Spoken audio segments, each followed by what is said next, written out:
The question is, are you able to make available all third-party reports relating to the recent acquisition? And the answer to that is yes.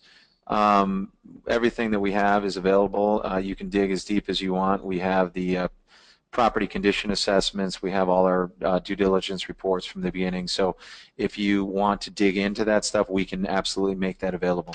All right, there is another question that asks about leverage and how confident we are that we can meet it and still provide a distribution. We are very confident. Our debt service coverage ratio is still strong.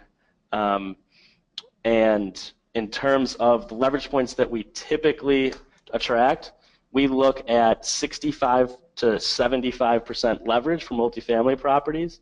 And this property is only 69% levered. So by no means high, and we are confident in our ability to meet this. How many units do you think you'll improve by the time you exit?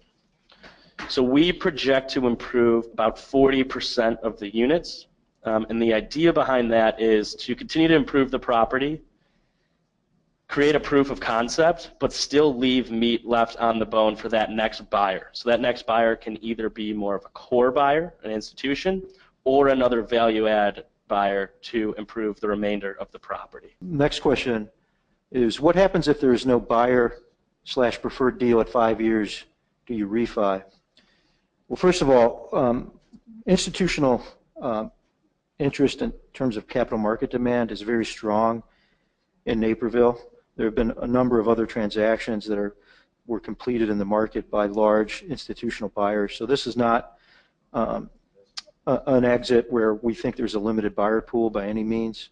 We also believe, because of our business plan of specifically only renovating a portion of the units, that we're still able to offer some meat on the bone, if you will, to the next buyer, which is very attractive to the largest depth of buyer pool in the current market, which is also looking for value-add returns.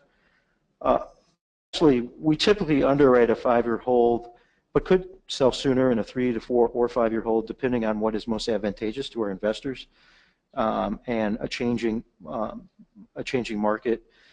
We don't lock in our business plan and say we're going to stick to that no matter what. We always look to evolve that business plan by changing dynamics in the marketplace.